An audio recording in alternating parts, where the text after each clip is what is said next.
ஜென்ம மாசில்லாத தாயே,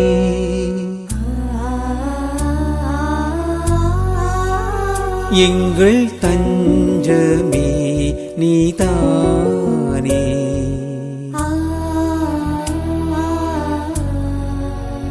வெற்றி மாமரி எங்கள் தாய்மரி,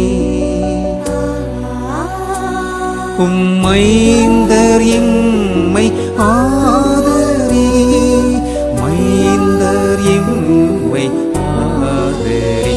ஜென்ம மாசில்லாத தாயே,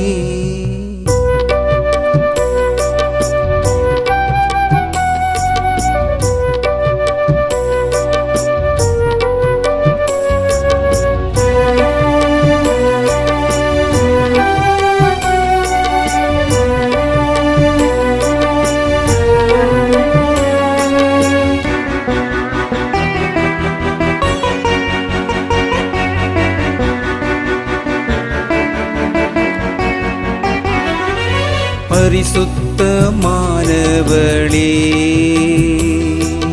பரமனுக்குகந்தவளே, அருளினால் நிறைந்த ஆரணங்கே, அமல உற்பவியே. பரிசுத்தமானவளே, பரமனுக்குகந்தவளே, அருளினால் நிறைந்த ஆரணங்கே, அமல உற்பவியே. அடைக்கலம் ஊனை அன்றே, ஏமக்காருள்ளாருலகினில். அடைக்கலம் உன்னை அன்றே, ஏமக்காருள்ளாருலகினில். அவையும் தந்து அருள்வாயம்மா, ஜென்ம மாசில்லாத தாயே. ஜூலை மாதம் 5ஆம் தேதி, பொது காலத்தின் 13ஆம் வாரம், சனிக்கிழமை. முதல் வாசகம். தொடக்க நூலிலிருந்து வாசகம்.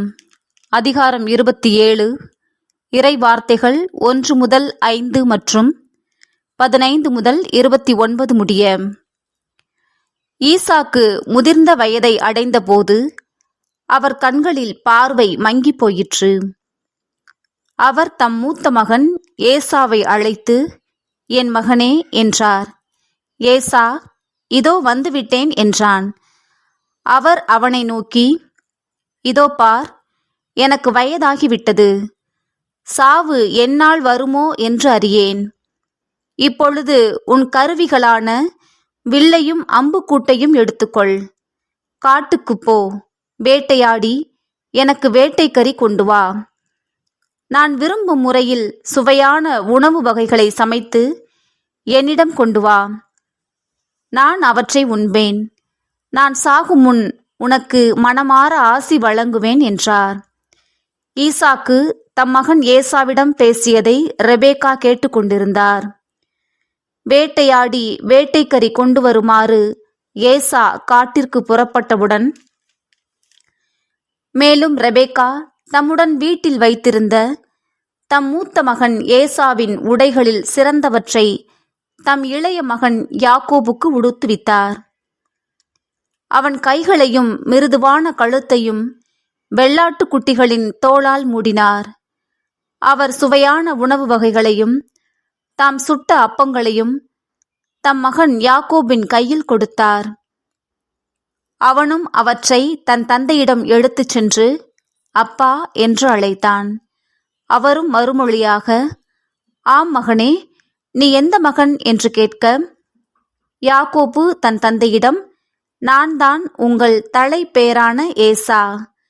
நீங்கள் சொன்னவாறு செய்திருக்கிறேன். எழுந்து உட்கார்ந்து என் வேட்டை பதார்த்தங்களை உண்டு மனமாற எனக்கு ஆசி வழங்குங்கள் என்றான்.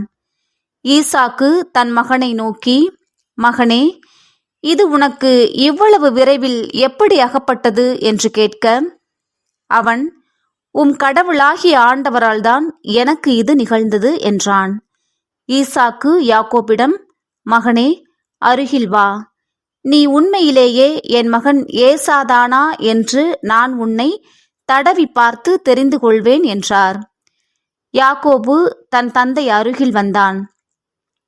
ஈசாக்கு அவனை தடவி பார்த்து, குரல் யாக்கோபின் குரல், ஆனால் கைகளோ ஏசாவின் கைகள் என்றார். அவன் கைகள் அவன் சகோதரன் ஏசாவின் கைகளைப் போல் உரோமம் அடர்ந்தவையாய் இருந்ததால் அவனை அடையாளம் கண்டுகொள்ளவில்லை. எனவே அவனுக்கு ஆசி வழங்கினார். மீண்டும் அவர், நீ உண்மையிலேயே என் மகன் ஏசாதானா என்று வினவ, அவனும் ஆம் என்றான். அப்பொழுது அவர், மகனே, உண்பதற்கு வேட்டை பதார்த்தங்களை கொண்டு வா, மனமாற நான் உனக்கு ஆசி வழங்குவேன் என்றார். அவ்வாறே யாக்கோபு கொண்டு வர அவர் அதை உண்டார். பின் அவன் திராட்சை ரசம் கொண்டு வர அவர் அதை குடித்தார். அப்பொழுது அவன் தந்தை ஈசாக்கு அவனை நோக்கி, மகனே, அருகில் வந்து என்னை முத்தமிடு என்றார். அவனும் அருகில் போய் அவரை முத்தமிட, ஈசாக்கு அவன் அணிந்திருந்த ஆடைகளின் நறுமணத்தை முகர்ந்து ஆசி வழங்கி உரைத்தது இதுவே: இதோ என் மகனிடமிருந்து எழும்பும் நறுமணம், ஆண்டவரின் ஆசி பெற்ற விளைநிலத்தின் வாசனையாம்.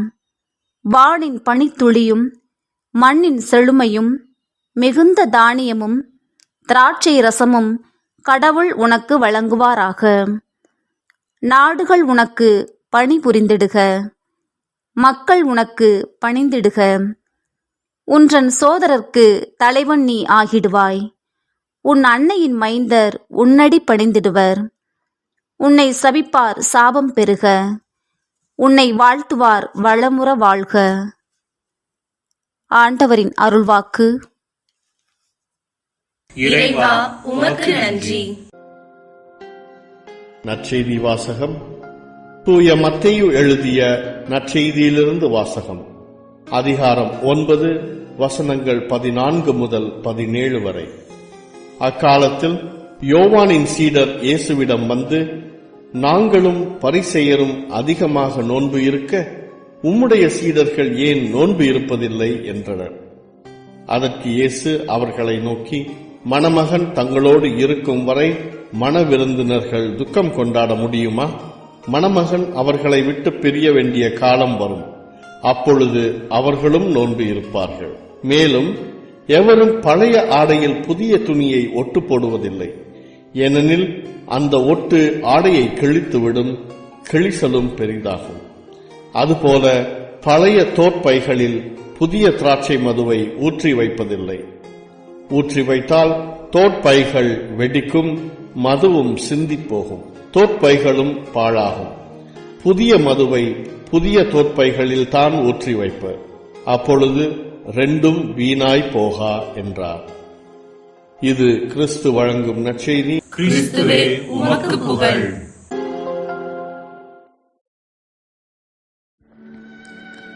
அன்புக்குரியவர்களே, கைகுலுக்குகின்ற பழக்கம் எவ்வாறு தொடங்கி இருக்கக்கூடும் என்பது பற்றி ஒரு புத்தகத்தில் வாசிக்க நேர்ந்தது.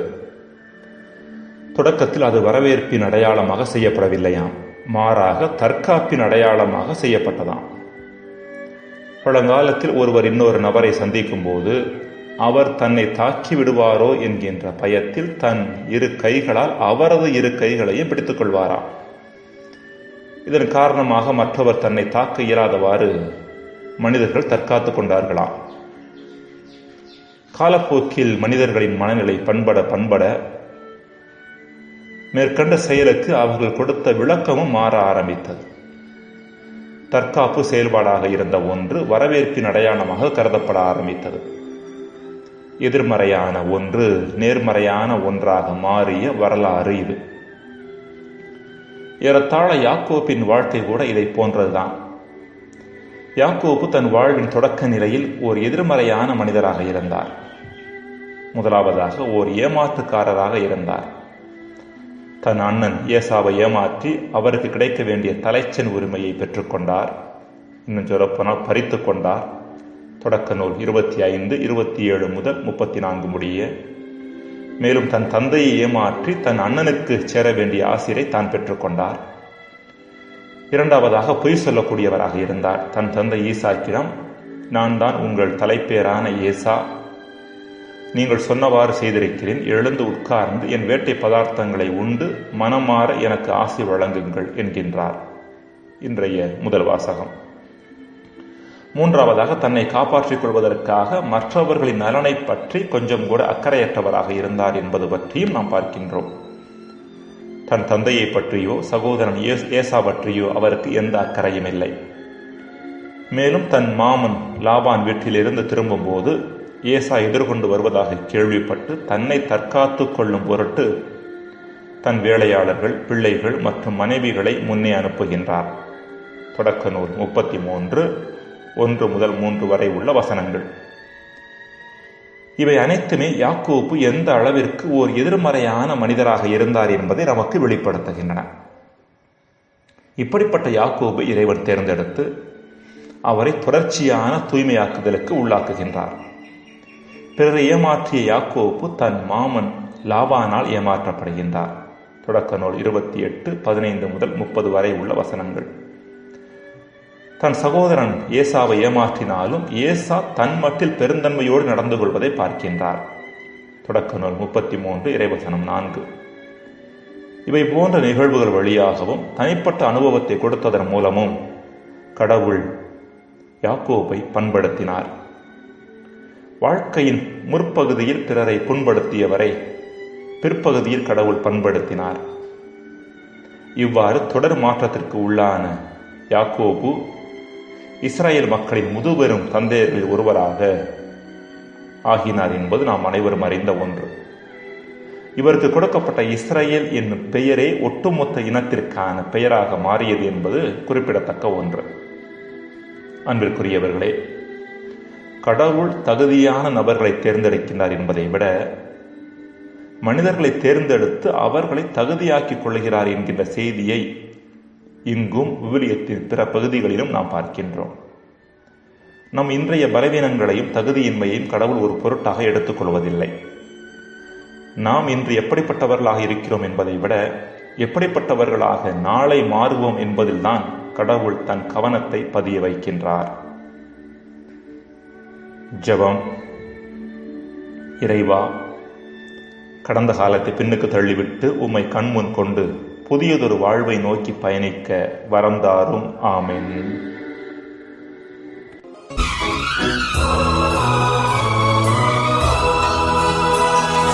நீயாக நான் மாற விரும்புகிறேன், உன்னிழலாக நான் வாழ விரும்புகிறேன். நீயாக நான் மாற விரும்புகிறேன், உன்னிழலாக நான் வாழ விரும்புகிறேன். மனதோடு உறவாட விரும்புகிறேன், மகிழ்வோடு உரையாட விரும்புகிறேன். உன் விருப்பப்படி நான் நடக்க விரும்புகிறேன்.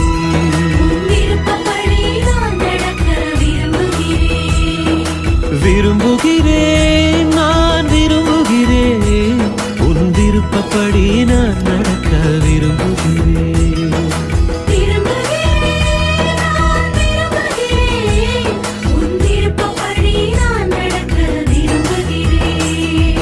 நீயாக நான் மாற விரும்புகிறேன், உன்னிழலாக நான் வாழ விரும்புகிறேன்.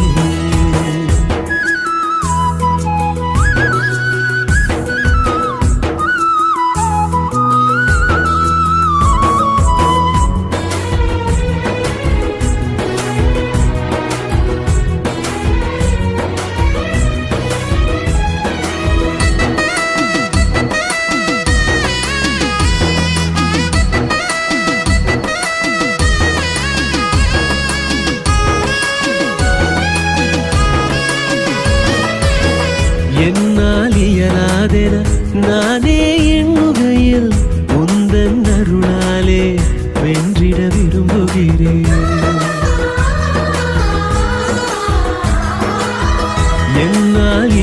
இயலாதென நானே எண்ணுகையில் உந்தன் அருளாலே வென்றிட விரும்புகிறேன். நேசிக்க யாருமில்லை என நான் எண்ணுகையில், நேசிக்க யாருமில்லை என நான் எண்ணுகையில் உந்தன் நேசத்திலே மூழ்கிட விரும்புகிறேன். எல்லாம் முடிந்ததென எல்லோரும் சொன்னாலும், எல்லாம் முடிந்ததென எல்லோரும் சொன்னாலும் உம்மால் கூடும் என முழங்கிட விரும்புகிறேன். விரும்புகிறேன், நான் விரும்புகிறேன், உன் விருப்பப்படி நான் நடக்க விரும்புகிறேன்.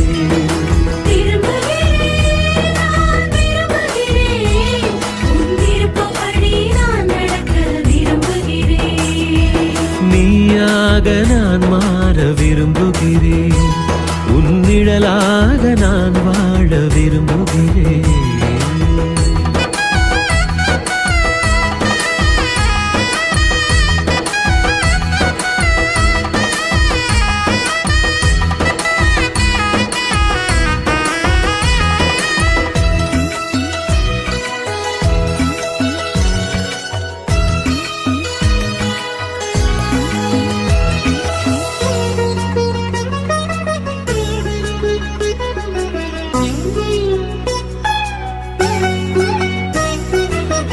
கடந்த பாதைகளில் நடந்த நலனுக்கெல்லாம் நாவாலை நன்றி சொல்லி போற்றிட விரும்புகிறேன்.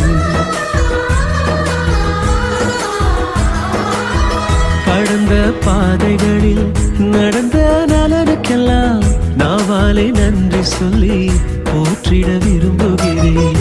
வெற்றி பெருகையிலே செல்வம் குவிகையிலே, வெற்றி பெருகையிலே செல்வம் குவிகையிலே உந்தன் கொடை என்று சொல்லிட விரும்புகிறேன். எனக்கு எல்லாமாய் இருப்பவர் நீரென்று, எனக்கு எல்லாமாய் இருப்பவர் நீரென்று மலை மேல் ஏறி நின்று அறிவிக்க விரும்புகிறேன். விரும்புகிறேன், நான் விரும்புகிறேன், உன் விருப்பப்படி நான் நடக்க விரும்புகிறேன்.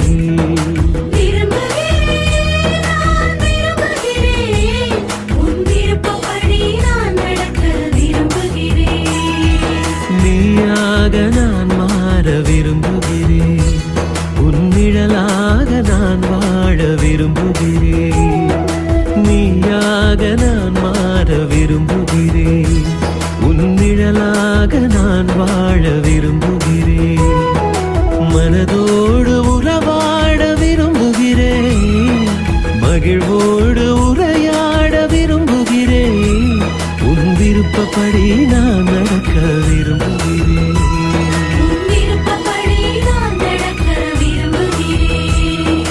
விரும்புகிறேன், நான் விரும்புகிறேன், உன் விருப்பப்படி நான் நடக்க விரும்புகிறேன்.